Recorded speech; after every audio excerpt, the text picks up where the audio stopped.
What's up, Hoof listeners? Welcome to the Week 11 preview. A lot of meaningful matchups this week, AFC North in particular, right? A lot of winning teams. Someone's going to go down. 4 good teams in one division, but somebody's going to go down. That's probably the best matchups of the week. Anthony, looking a little tired after the game, right, this week? Yeah, it's catching up to me. We were saying before, work, and I've just been back to my regular schedule after getting home at 3 a.m. on what would be Tuesday morning after the Monday night game and going back to work in the morning 3 hours later, basically. So I haven't quite caught up on sleep, and I'm feeling a little draggy today, but still energetic for the football weekend to come. That is for sure. Yeah, can't almost Friday. Can't handle prime time like you used to. You know what I mean? Not driving to the game, that's for sure. Yeah, right. A few Red Bulls. I didn't fall asleep on the drive home. That was good. So, how far is the drive from you're in the Syracuse area? Yeah, I mean, about 2.5 hours. Correct. Without traffic, it's about 2.5 hours. But then coming out of the stadium, obviously, it's more like right. 3.5, depending. And I stopped for gas at 1.2, so a little bit of a few minutes there. So but I was home at a reasonable time. Yeah. I thought I was home pretty reasonable, between 2:30 and 3. Yeah, 2:30 and 3. Wow. Yeah. See, that's late. Then you work the next day. Exactly. Yeah. So I knew the sacrifices I had to make, but it was worth it still. I got to see friends from Denver. That's what it's all about. And even though I saw this game, it was a crap game. And it's funny too, seeing the amateur Bills fans, the newer Bills fans that I complained about at the Giants game. Remember the fair weather fans? Exactly, the newer kind of. Oh, I've been a Bills fan now. Yeah, like, excuse me, I've known you your whole life. You've never worn Bills gear. You used to make fun of me for cheering for the Bills. But that's fine. We welcome everybody. You don't hold grudges, but you remember. Exactly. You remember. But we welcome everybody. But they're devastated by this loss to the Broncos and this last second field goal loss. And the whole time I'm thinking, you're such amateurs, guys. Yeah. We went through 18 years of this. Plus that game. First 500 record? Yeah, right. Yeah, first time being 500. Yeah, right. Shit, we used to cheer for this stuff. Like, oh, we're almost 500. In the hunt. The funny thing is, that wasn't even the first game I've been to where it was missed field goal. We think we win. Wait, there's a flag. They kick a field goal. They win. I was at the first Monday night football game in Buffalo in whatever it was, 30 years or whatever, when we played Dallas. And Dallas had a 50-something yard field goal. They missed it. It was awesome. We celebrated. Wait a minute. Flag on the play. It wasn't as dumb as 12 men on the field, but it was a flag. They got closer. They kicked the field goal again. They make it. They beat us, right? It was right. Onside kick too, right? By far was the most devastating loss of a game I've loss.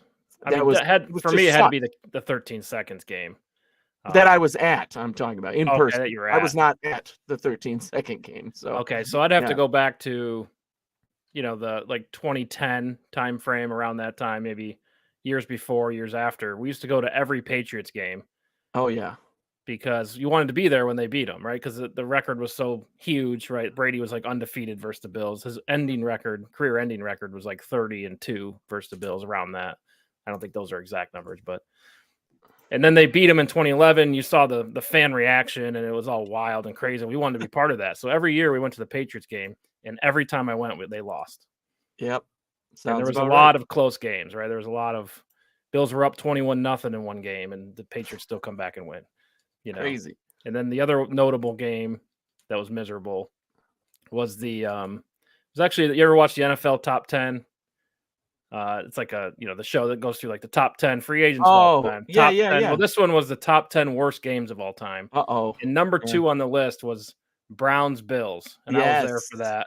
And it was 6-3 at the end. Yeah. We set end zone, and all the field goals were on the other side of the field. The only thing we could see on our side of the field was Roscoe Paris fumbling the ball.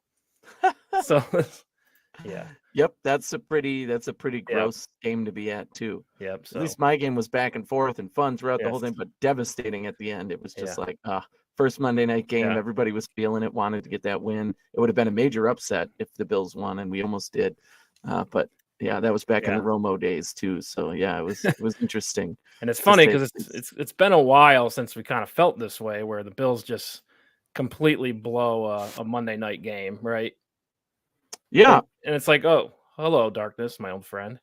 Yes. But There you know you what? are. Yeah. The ability to rebound from that was easier for me because I know that this team is talented enough. We talked about it on the other show this week, right? The Tuesday show, that this team is good enough and has the talent to be able to win and have a better record and move forward and win out if they had to, and win enough games to make the playoffs and make a run in the playoffs. And that's what really counts. I'm not counting us out yet. And when we are counted out, then it's going to be even harder, right? So it's a win-win situation there, right? You want to win the games and make the playoffs and go for a run, but if you don't, then it's probably going to mean changes to come, cleaning house a little bit, and yeah, exactly, starting to move in a different direction and draft, right? So yeah, we and talked the about Bills, that. like we know this retooling season is coming, right? Got a lot of older players on the roster. I think overall age of the team, Bills got to be number one or on the top teams, right? Oldest rosters. So yeah, it'll be interesting to see. It's coming. It'd be nice if lose the rest of the games. I don't think this team's too good for that, but we know it's coming. They're going to have a bad season coming up, right? Because you have to get a new center. You got to get 2 new safeties. The list is endless, right? Stephon Diggs turns 30. Tre'Davious White's turning 30. I mean, it's just they're getting a little top heavy, and that's a lot of positions to fill all at once, right? So that's going to be kind of tough. But and big cap implications too. I mean, it's Brandon Beane will find a way. The Bills will find a way to roster a good enough team to win, right? Yeah. You might end up taking the Kansas City Chiefs approach, where it's like, okay, let's load up on offense for our quarterback, do what we can with then let all the contracts expire, let all those players walk, neglect the defense, but draft for the defense, and then see what happens, right? Worked for it them. Worked for them twice, right? It worked for them. Their defense was constantly neglected in terms of adding players and talent, but still good enough to get the job done when needed. They had just enough playmakers and big time people at certain positions where it was impactful enough. So they could give up 30 points, but win 32-30. And then in big games, hold off enough and make the big play when it counted to, get the win. And now if the Bills could do that, we would be ecstatic, but that's for future, right? Right now, this team is built to win on defense and offense and, have that balance, but we'll see if we can turn it around, starting with this game against the Jets. They have to, right? This is a must win if you're going to even stay in contention. It's a good point about Kansas City. We say it every offseason. How low can you go and still be good? It's kind of what seems to be their strategy, at least on offense, right? Yeah. Their number one wide receiver is a rookie, good rookie, Rashee Rice, but it seems like it's the Kelsey Mahomes show, but then they get talent at running back, and they find ways to get them open. And I think a lot of that scheme, Andy Reid, right, best in the business on offense. So, yeah, I don't know if the Bills have that kind of experience to bring in those, type B players and get space. At least we haven't seen that. We'd like to see that, right? Yards after the catch would be nice. But Kansas City just keeps doing it. And maybe they're a little bit of a product of a dysfunctional division as well, right? The Broncos, who historically have been a really good team, just have not been good the last 5 years. You know what I mean? And, we talk about the Chargers every year. They should be good, but they're just not, right? They always come up short. And then, the Raiders as well, just haven't been able to get any traction. And I think some of that's like the Patriots benefited from a dysfunctional division for years and years, a lot like the Jaguars are this year. Jaguars are a good team, but this year's kind of the division's dysfunctional a little bit. So they're obviously going to win it. Yeah, it's definitely a benefit when you have that type of division, and the competition's gonna catch up with you. Like you said about this week with the North, right? The AFC North is one where those teams are scratching and clawing at each other enough where it might affect the overall standings for even the wild card at the end, depending on what their records end up being. I don't think any of them finish with more than 10 wins, right? The division winner is going to be 10, 11 wins at most. And the rest of them are probably going to be no less than 8, 9 wins, right? Yeah. So It's then, quite competitive that way. And I'd say Baltimore, I mean, correct me if you disagree, but they're the best team in the AFC, right? But I think at the end of the day, they won't have the 1 seed because of their tough division, tough schedule. I don't know that they're the best team. I still think that I don't even know if they're the best team in their division, right? I mean, I would probably still take tonight's game. If we preview tonight's game, I mean, I'm talking about, I think, although this game is influenced by injuries majorly, I would say, right? We have to, without a doubt, T. Higgins is out again for the Bengals, and the Ravens are missing their cornerback. Oh my gosh, his name is escaping me right now, but he's out. And I think that's going to be, helpful for the Bengals to take advantage of. So I picked the Bengals with the points tonight. They're getting, I think it's 4.5, which is a little too much for these divisional type games for me. With the 3-point spread is usually reasonable. But the fact that Baltimore's hurt on defense, I think is beneficial toward what Cincinnati wants to do. And Cincinnati, obviously, these two teams know each other really well. So they're going to hold each other off and play, short week football, if you will. I don't think there's going to be a ton of scoring in this game, but it could be, interesting to see what team takes advantage of the other's weaknesses in terms of who's out in this game. Right. Specifically this week. This is very much a this week matchup, not a reflection of how the two are doing on the season. Right. And there is only a 1-game gap there. I'm not sure about the tiebreakers. Cincinnati had a bye week. Baltimore yet to have their bye week. So there's one more win there for Baltimore, but the losses are only 1 game back. Right. So the bottom to the top is pretty tight. So these games for the AFC North are so important, right? And whoever can win these division games is going to win the division, right? Yes. Because I think it will come down to a tie. But yeah, going to be a really fun one. We remember the playoff game last year, and is it Tyler Huntley who dove to the end zone on the 1-yard line, came up just short, got knocked out, and ran back by I think it was Sam Hubbard, right? It's either one. He's out tonight too, I think. Yeah, there's a lot of people injured. In the return there, but that's the difference in the win, right? If Baltimore should have won that game without Lamar Jackson, right? Well, maybe it would have been a different story for Buffalo. We won't go there, but that's how close it was. So I expect this one to be a very, very tight game coming down to the last. Yes, possession. It always is with these two teams, right? It's a brawl. This is one of the best matchups in football right now, I would argue, right? This division in general, but specifically Ravens and Cincy, because they both want to do the same things, grind it out defense, electric offense, and when those two butt heads, that's what you get. You don't know, will one dominate the other in a certain area, or will they cancel each other out? And for the most part, they end up canceling each other out and being right to it in the end within a score, if not within a field goal, right? Which is why I think with the point spread being what it is, I took Cincinnati. Even if Baltimore wins, I think it's going to be by a field goal or 1 point, something like that. I'm going to go Baltimore, just home game. This is the matchup they've been looking forward to after last season, the way it ended. And Baltimore's just better, right? Like, I love their defense. Roquan Smith in the middle. So fun to watch. They have weapons, right? They have a receiving core this year. That's different from last year. I just like Baltimore and where they're at. So I'm going to take Baltimore in this one. And that kind of puts Cincy in a really tough position if you lose this, right? Now they're the storyline that, they're a really good team who might not make the wild card. That storyline now emerges for them. Yes, it does. It would be huge if they lose this game. Their backs are against the wall too. And I feel like we've talked about this. They're getting a little bit more of a break than the Bills are this year. It's like everybody wants to talk about how bad the Bills are and how underwhelming they are. And, we had to fire our offensive coordinator. But here are the Bengals. Yes, they've dealt with injuries as well, but nobody's talking about how underwhelming and how devastatingly bad they are right now, especially if they end up losing this game. It could be, the end of their season as well. Yeah, for sure. And yeah, storyline, short term. I mean, people love hating the Bills right now. I don't know what it is. Yeah, so out for Baltimore, the key outs were Marlon Humphrey. He's out at cornerback. They also have their guard and tackle are out.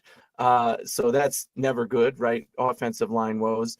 And then for the Bengals, T. Higgins is out, Sam Hubbard is out. I think those are impactful players that, could affect the outcome of the game.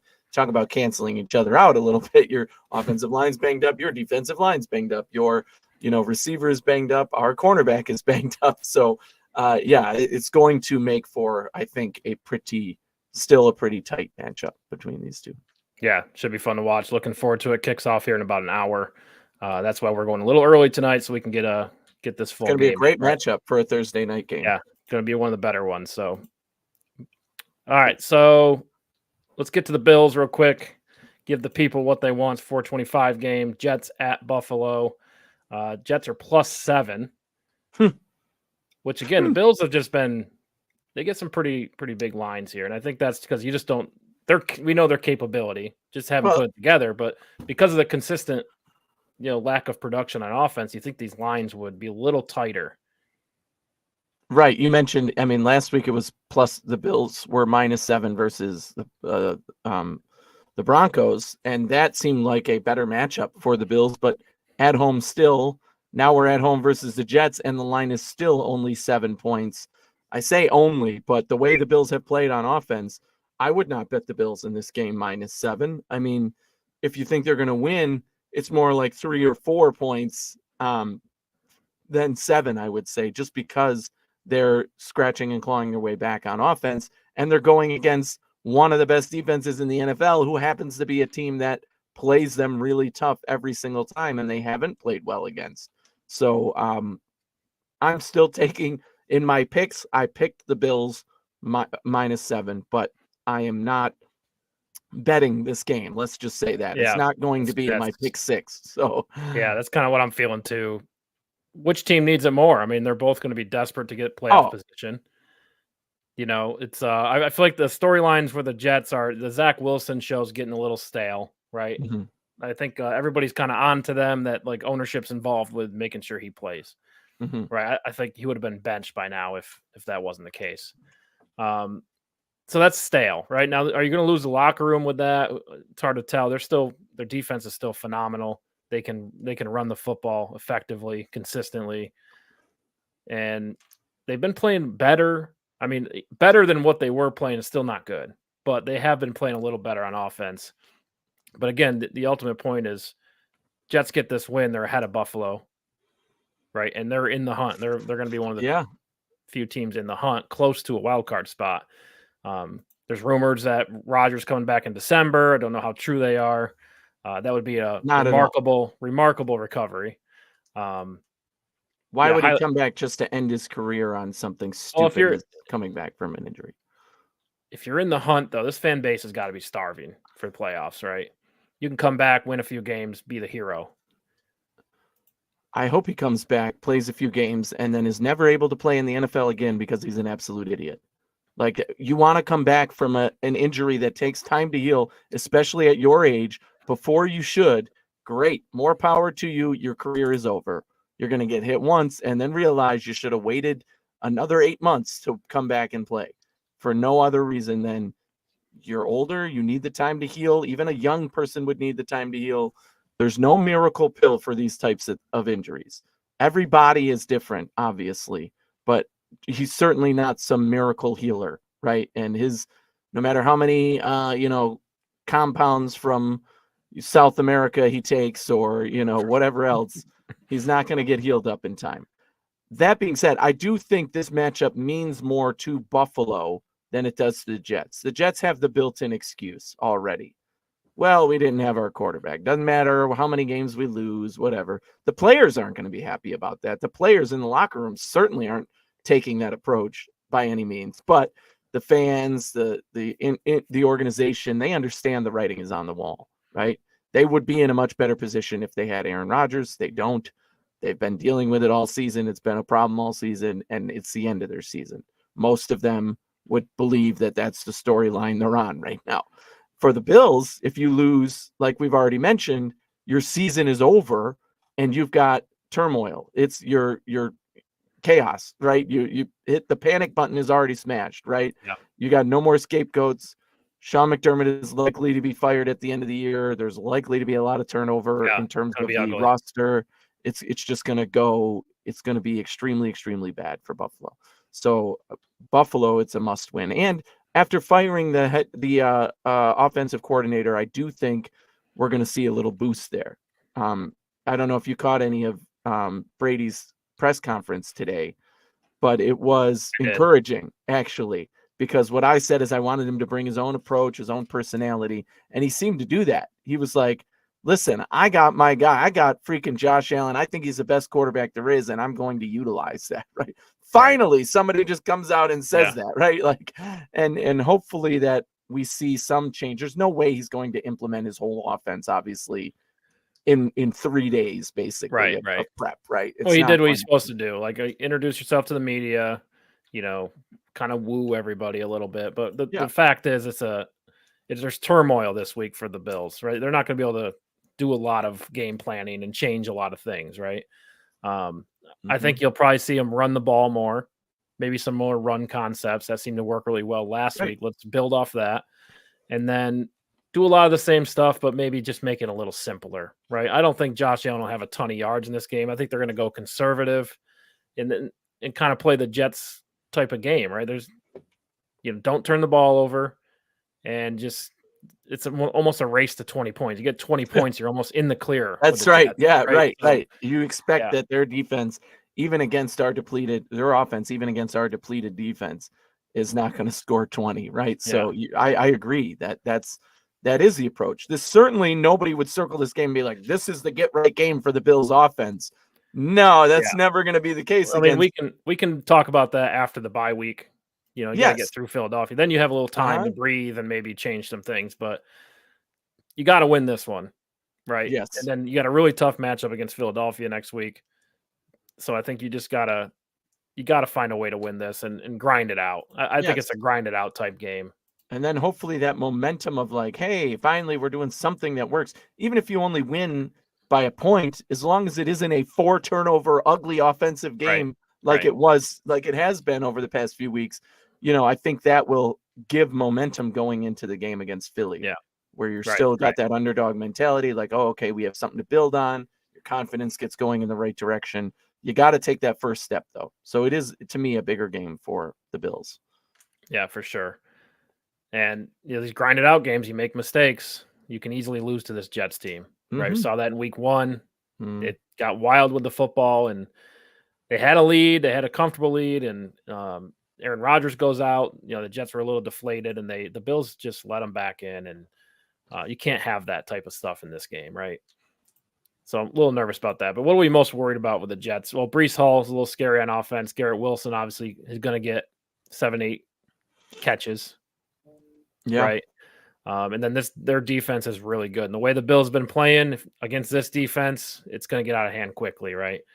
The only thing is the Jets won't convert on third down, so the defense will be on the field a lot. But yes, it could. And that's ugly. What we've seen, right? If the defense can just keep doing what it's done, and the offense can find some kind of rhythm, right? This isn't the type of game where you're going to expect them to score on every drive.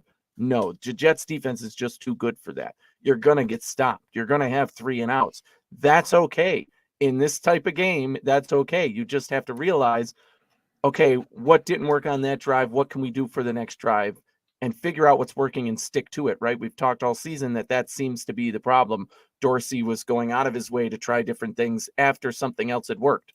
Just keep going with what works. If that's pounding the ball with the run, great. Play that slow pace, run the ball game. Don't make Josh Allen do too much, short passes, whatever it might be. Take a shot here or there when you can. But yeah, if you just do enough, that's going to put you in good position to win, right? Get into field goal range and control the clock and do all that just to start building momentum in the right direction.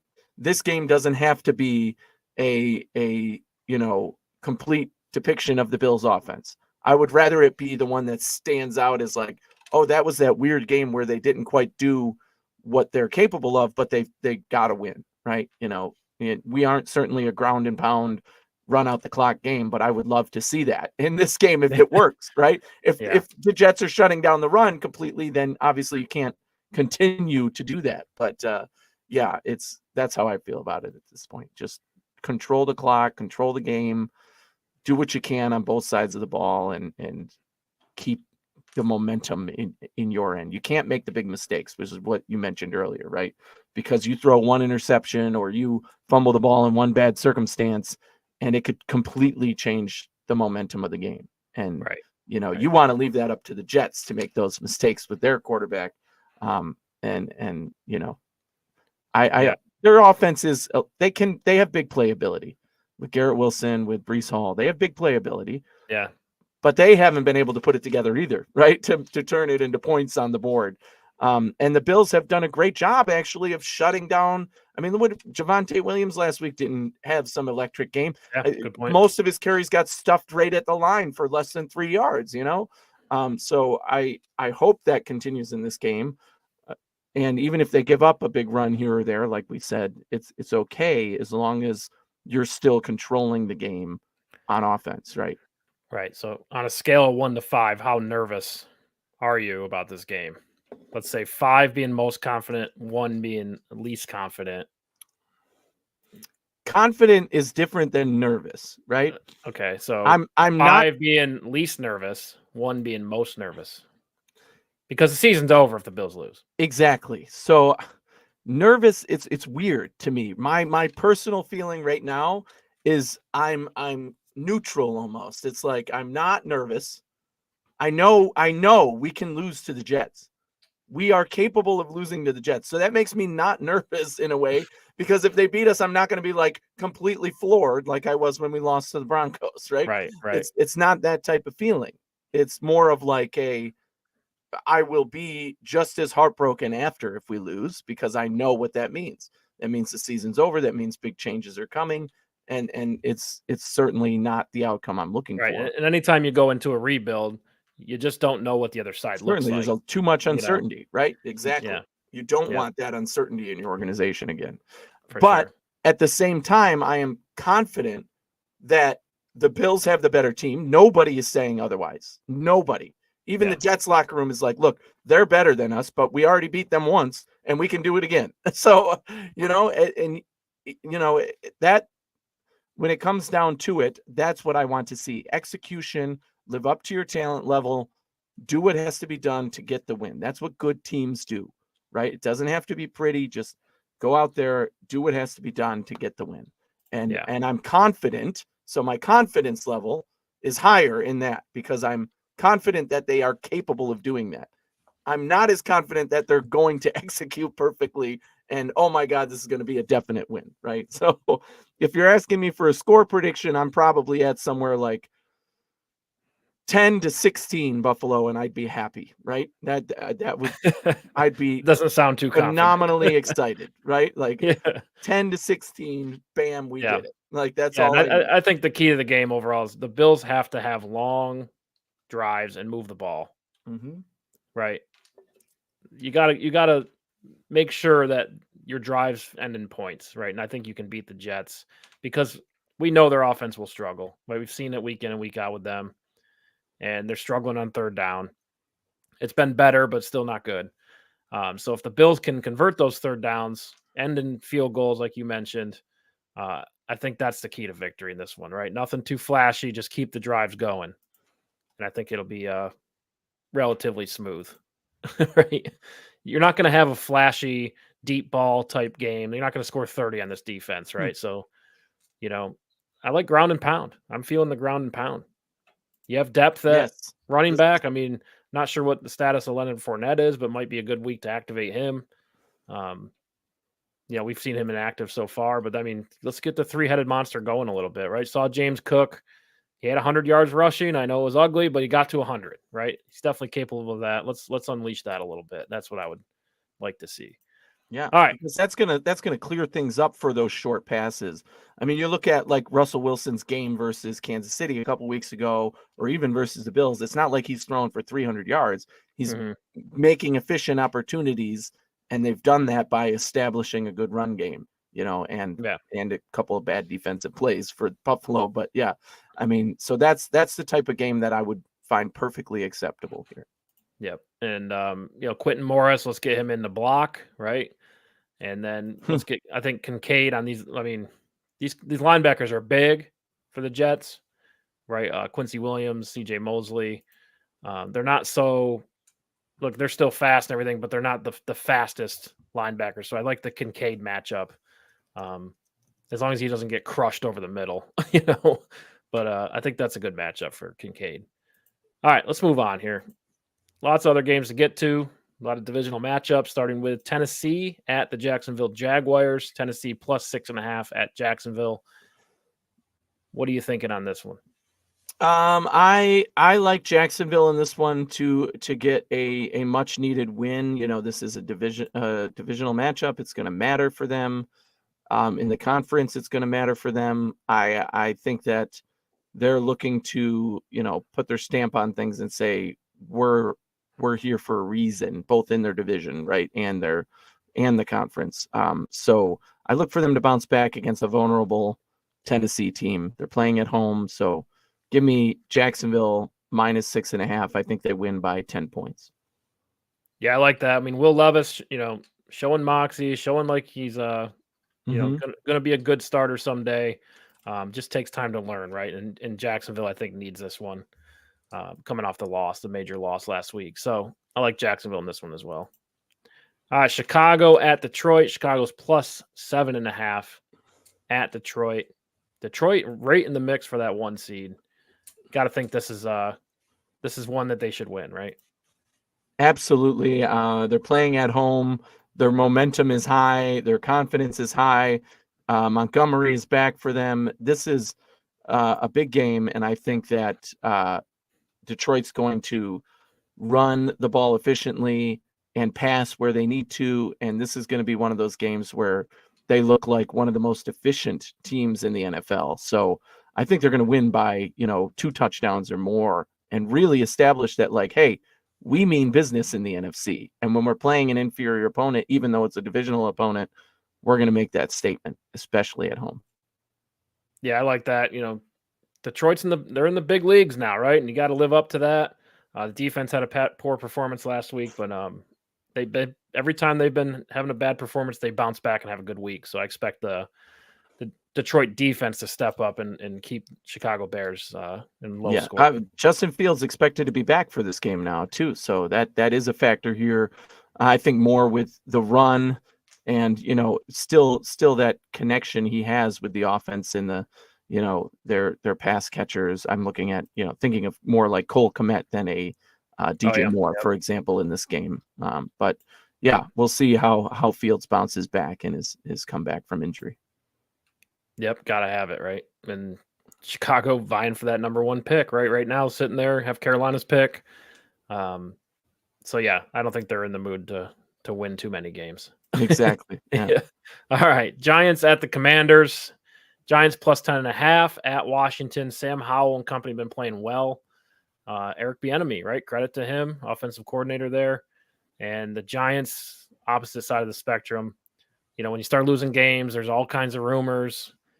I think I saw a few Giants, they want Daboll and Joe Sheen want more flexibility, right, from ownership was one that popped out. Saw a couple jokes that they could come back to Buffalo. There's always a spot for them there. But this is the type of storylines you get when your team only wins 2 games, right? Yeah, and especially in the spotlight of New York, right? Yes, and Danny DeVito still at the helm there. I'm not sure if Tyrod's coming back anytime soon, but it'd be a different story if Tyrod was playing. As long as Danny DeVito's there. Tommy DeVito, Danny DeVito's son. Danny DeVito's long lost son. Yeah, son. Is he 5'4", 280 pounds? Yeah. I think this is an easy win for the Commanders. I'll take them to win by 10. I mean, talk about a team that's, come back from the bottom, right? I mean, the Commanders were trading away pieces at the deadline, right? And they found a way to win games after that. They looked like they were trying to lose, and now all of a sudden they are finding themselves in the conversation of playoffs in the NFC. Playoffs. Like, it's really in there for them.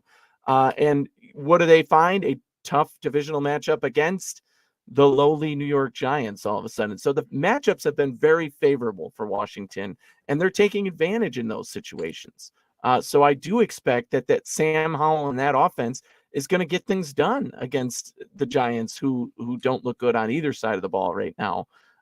So yeah, I'm surprised that Washington has been able to maintain that, but don't look now, and they're going to have 8 wins, 9 wins coming down the stretch, and that really puts them in the thick of things. So good for Washington. I'm taking them as well, -9.5. The Giants just look totally inept on both sides of the ball right now, and whether or not that means Brian Daboll's going to lose his job, I doubt it. The guy won Coach of the Year last year. He hasn't had a chance to put his stamp on the roster. And yeah, I think that he'll still be there. I think he sticks around, but you got to think, Saquon Barkley likely gone, in my opinion. Yeah. And the Giants they're going to have a good pick, right? So we'll see what direction they go. Going to be a really fun thing to talk about in the offseason. Look at us. We're talking a lot about the offseason already. Yeah. Only week 11, but Marvin Harrison Jr., anybody for the Giants? I mean, that could be a great get for them. Obviously, they've had issues at wide receiver for years now. But if they, assuming they don't go quarterback or the quarterbacks they want are gone, certainly Marvin Harrison Jr. would be an awesome consolation prize for anybody making it into those top 5 picks. It's going to be one of those teams. So the Giants could be right there with it. Yeah, like I said, they filled offensive line, they filled defensive line the past few years. So yeah, it's a good time to do that. All right, the Chargers at the Green Bay Packers. Chargers -3 at Green Bay. Chargers still in the hunt here, right? But their backs against the wall like the Bills. Got to think they step up and win this one. Well, I don't. I think that they're destined to fire their head coach. They're destined to end their season in a disappointing fashion. So I actually am picking Green Bay with the points. They're playing at Green Bay. Green Bay is getting 3 points. Green Bay has looked a lot better once Aaron Jones has come back into that lineup. And the Chargers are vulnerable. I think they can score points on offense, and Green Bay's defense isn't great. So I think it'll be a close game. But the fact that Green Bay is getting points, I expect them to win a close one. Right. And I feel like the Chargers are a little confused. Are you a playoff team or are you firing your coach? Right. You can't have both. Yes, exactly. What I mean? So it's like they're talented enough to make the playoffs. No doubt about it. But these rumors, I saw a thing on Twitter, the Bill Belichick's rumored to be the Chargers head coach next year. That stuff's not good for locker rooms. So it could go any direction, but they're too talented, right? And I think Justin Herbert at the helm, Jordan Love makes some mistakes. I like the Chargers in this one. Okay. All right, Arizona Cardinals at the Houston Texans. Arizona's +4.5 at Houston. Houston, they've been playing great football, so I think you keep that momentum going. I think the fan base will be into this game. It's definitely a game they're supposed to win if you're going to be a good team. And why not? Why not the Houston Texans, right? I mean, come on. If our Bills disappoint us, I can still say go Texans and go Minnesota with all the confidence in the world, because I was on those trains before even a lot of the fans were. So that's saying something, right? I saw those rosters and depicted and predicted exactly what they are right now, and even last year. So I'm obviously happy with what the Texans have been able to do. I predicted that win last week over Cincy, and everybody thought I was crazy. And I said, no, this team is legit. Their offensive weapons are legit. Their chemistry is getting better. Nico Collins is getting healthier now for their number 1 receiver. CJ Stroud has looked amazing because he's had those pieces on offense to complement him. And they really click well together. That speaks to the coaching there as well. And Arizona, although they got Kyler back, they're still faltering, right? We know they're trying to figure out what they're doing. Is Kyler the quarterback of the future? Whatever. It's more beneficial to them to lose games, and they have a much inferior roster to almost anybody in the NFL. So yeah, I'm taking the Texans at home to win another big game here. And yeah, with the points, -4.5 for Houston, I think they win by at least a touchdown. So I'll take Houston -4.5. Yeah, I like Houston too. And one thing you didn't mention, deep at running back, right? Devin Singletary, 120 rushing yards last week. I mean, they just keep finding ways to run the ball. Yeah, they're getting production from a lot of different guys. Dalton Schultz, the tight end, who I predicted would be one of their lead receivers this year, had a big game last week as well. That's, something else to look for in this game. I expect him to do more of the same. Go Texans. Woo! They're a playoff team now, baby. Yeah. A lot of football left, but I mean, the way they're playing, you can't deny it, right? They're probably going to be there. All right. Biggest spread of the week, the Las Vegas Raiders. They won 2 or 3 in a row. I think it's 2. And they're at Miami. Las Vegas plus 13.5. This one seems a little steep for me.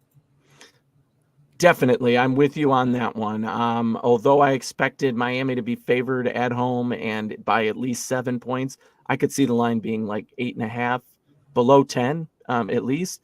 But 13.5 seems like, okay, where are they getting this? Just because the Dolphins have scored a lot of points against inferior teams? The Raiders have been hot lately. The Raiders are finally figuring out how to use 2 of the best players in Jacobs and Devontae Adams. I still think Miami wins this game, but 13.5 is ridiculous. Give me the Raiders with the points. Yeah, I like the points too. I mean, Max Crosby is so fast off the edge that, if Tua doesn't hit his first read, it could get ugly, right? He could disrupt those, second, third reads for him. And we've seen him struggle in those scenarios. So, yeah, again, I like Miami to win, but I think it'll be a lot closer than people think. I'm thinking 21-14 type game. And dear God, are we all cheering for the Raiders this week, right? The Bills fans are, man, if the Raiders find a way to pull this one off, that would really, really benefit the Bills. This is one of those games where this could be the turning point game for that scenario of Bills staying in contention for the division. Hey, maybe we're hopeful. It's not beyond belief in my mind. It's not beyond belief. Yeah. A lot of Bills are only a game and a half back from Miami, and that could change quickly, right? Like Miami's got a secure lead. They got the easier schedule, but you lose one of these games, right? And the Bills win one they're not supposed to, right back in the conversation, right? So Miami knows that, and I think they're going to win this one. They'll have a good game plan, but the spread's just too much for the NFL. All right, here we go. Cowboys at the Carolina Panthers. The other large spread, Dallas minus 10.5 at Carolina. And this one's funny to me because you got the Raiders. What was it again? Plus 13 at Miami, but then this one's lower. It seems like this would be the highest spread of the week. Yes, right. That I would agree. I'm actually still taking Dallas minus 10.5. I learned my lesson last week taking the Giants with 17.5, and they lost by 40. So I mean, it was a pretty rough day there. But Carolina, although they are good enough to score on offense and do things on defense, Dallas's defense is very overwhelming, and we've seen them be the reason they get ahead. And against Bryce Young in this offense, I just think that's going to play a factor, right? They don't have enough talent to play this defense. Exactly. Right? So I am taking Dallas minus 10.5. Yeah, I think Carolina struggles offensively, and the speed of the Dallas defense gets to them. And I think Dallas can move the ball efficiently, right? Maybe not so much the fourth quarter comebacks and things like that against good teams, but I think they'll have no problem scoring points in this game. So Dallas. All right, the other AFC North matchup, the Pittsburgh Steelers at the Cleveland Browns. Deshaun Watson out for the season now with that shoulder issue. Pittsburgh +1 at Cleveland. Coin flip game. It is definitely a very close game, right? But the difference to me is this Cleveland defense is playing better than most expected. Pittsburgh's defense is playing very well, as people did expect. But this game is in Cleveland. So I'm taking Cleveland at home in basically a pick'em game. So I do expect them to win. I think it's going to be a brawl. I actually like the young quarterback in Cleveland. I think that they could still win with him. And obviously they're a run-first team anyway. They can work the pass. He can get some action there. The Steelers have an intense defense that's going to come after him and be ready. So it's going to be a low-scoring affair, but give me Cleveland.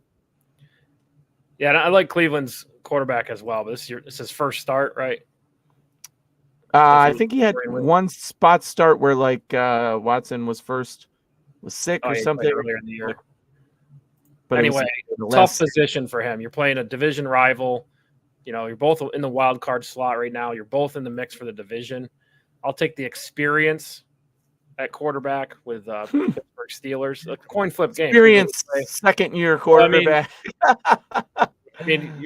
Cleveland goes through so many different quarterbacks. It's going to get That's confusing right. at some point. So I think Cleveland just makes one more mistake than Pittsburgh, and Pittsburgh sneaks another win out, and they'll be 7-3. Shocker of the year. All right. There you go. And yeah, Deshaun Watson out for the year. Hate to see it, especially with that contract, but we'll get to that later. All right. Seattle at Robinson. That's his name. I had to look it up. UCLA, right? I think so. Anyway, Seattle at the LA Rams. Another coin flip game. Seattle's -1 at the Rams. Carson Wentz. Are we going to see Carson Wentz in this game? I doubt it. I don't think he's going to play that quickly. I didn't see any announcement saying that he was ready to go or anything like that. Even if he did, I don't think it changes my prediction in this matchup, right? Seattle is in contention, still trying to establish that they are, a big team in the NFC and one to be taken seriously. They've lost a few tight games that they were favored in. And now I think this is divisional opponent. You've got to put the hammer down and put those weapons to use, both in the run game and the pass game. We say it every week with Seattle.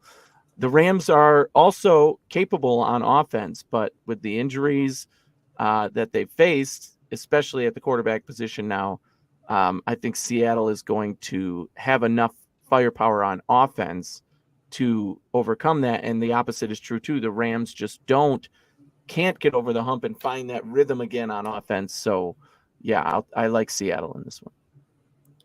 Yeah, it does look like Matthew Stafford's getting the start this week. So that changes things, right? It's going to be a lot closer game with Matt Stafford, but I just think Seattle's too talented, right? They can run the ball. They're balanced, great receiving core, and they've been playing good defense. So give me Seattle in this one. And Seattle's got to keep pace with San Francisco, right? So I think they know that. They know their situation. The division's theirs if they want it. Right. And just because Stafford is coming back does not mean he's 100%, right? So I do think that's going to affect the way they throw the ball in this game, right? Even though he's got weapons over there, he's not going to be playing at 100%. Yeah. Okay. Gino has to find a way to get it done too. Yeah. Well, they can just line up and run the ball and probably win this, right? But, yeah. Why not get those star receivers involved more, right? I think they could do better in that arena for sure. All right. Tampa Bay at San Francisco. Another huge line here. Tampa Bay plus 11.5 at San Francisco. Again, seems very steep. We know that San Francisco had a big win last week. Before that, they lost 3 in a row. Just don't know what to expect from San Francisco. So for me, this line's too big. I'll take San Francisco to win, but I'd bet the points with Tampa. Yeah, I'm taking San Francisco minus 11.5 just because I feel like this is a matchup that they've been waiting for in terms of Tampa Bay's been scrappy and been able to stay in games. But defensively, I think San Francisco is going to shut that down and might even score on defense, which would then take that momentum over the edge for me to go above 11.5. I think they could win by 2 touchdowns. So I'm taking San Francisco minus 11.5 in this one. It is pretty close call though, because that 10-point, this is where it's a good line by Vegas, right? Because I'm right at 10 points. So 11.5, I'm like, will it be 14 or will it be 10? That's pretty close bet. And in this case, I'm going to take the 14. So I'll go San Francisco minus. Yeah, the Buccaneers they've lost 3 of their last 4. They did win last week, but they've been in every game. Every game they lost in that time period was within 3 points, or Buffalo was 6 points. But they are a scrappy team, so I just think this spread's a little too big. Mm-hmm. All right, Sunday Night Football, huge matchup. Josh Dobbs at the 3 wins in a row team, the Denver Broncos. Russell Wilson's back. Minnesota plus 2.5 at Denver. Yeah, Russell Wilson's back and playing a vulnerable Minnesota defense. They've been able, to hold it down in wins, but giving up points for sure.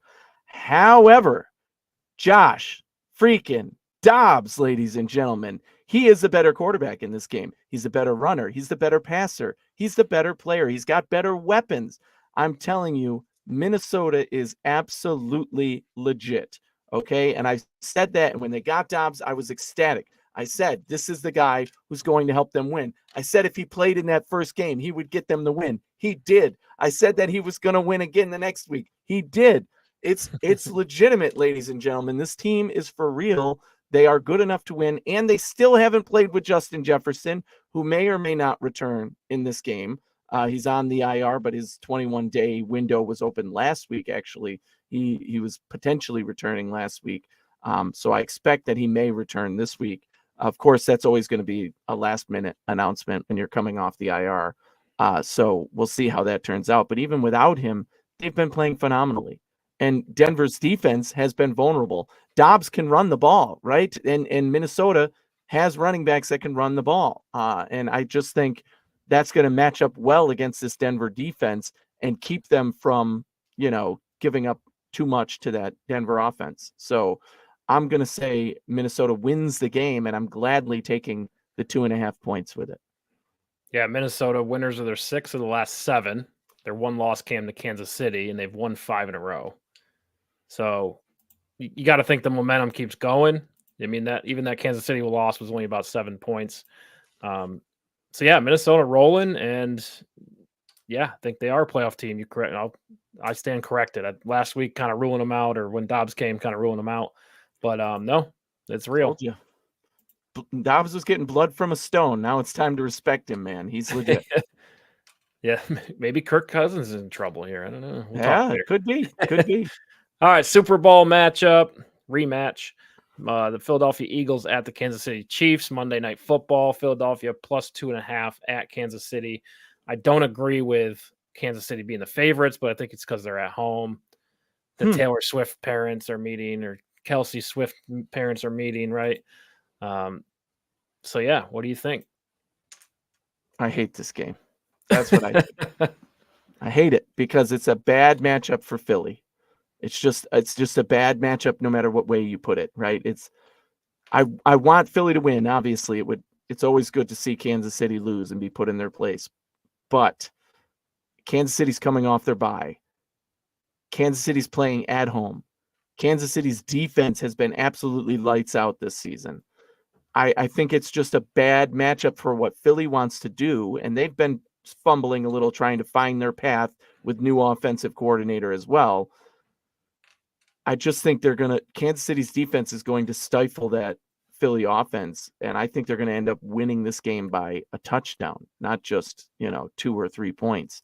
And it pains me to say that, and trust me, I'm going to be rooting for the Eagles in this game, but my prediction is Kansas City to win at home. See, I like Philadelphia, right? They've kind of risen to every challenge they've had this season, right? They beat the Dolphins, they beat the Cowboys. They had this one circled. You probably could say they should have won the Super Bowl, could have won the Super Bowl. Agreed. Right in the mix there. So they match up with this team, and I think they're gonna be motivated to go down to Kansas City and get a win. I don't know if it's a good, like Philadelphia is just so dominant on the offense and defensive line.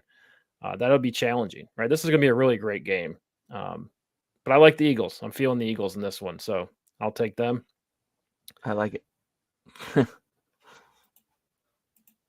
I don't want to like it, but I do.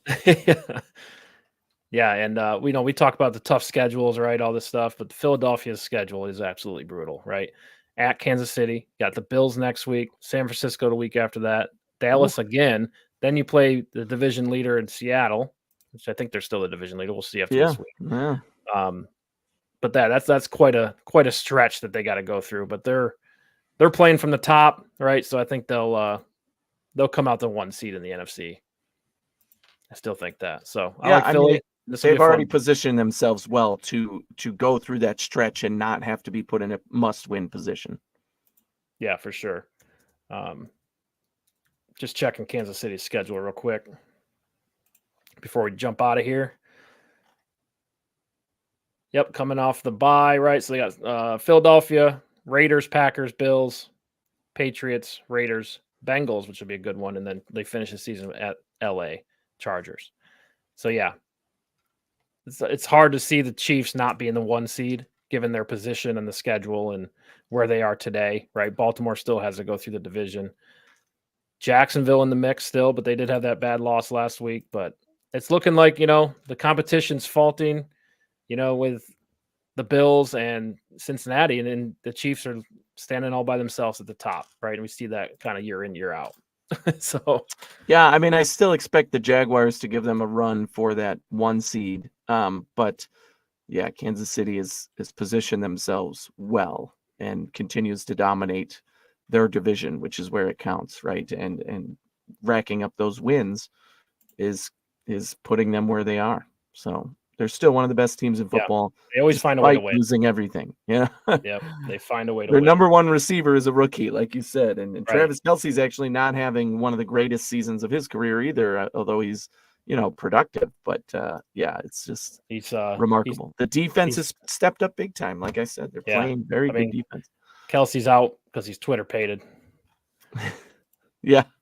All right. Jacksonville's remaining schedule: the Titans, Texans, Bengals, Browns, Ravens. That's a tough stretch. At Tampa, the Panthers, and then finish the season at Tennessee. So yeah, there's some tough games in there in the AFC North, right? I don't think they win all those.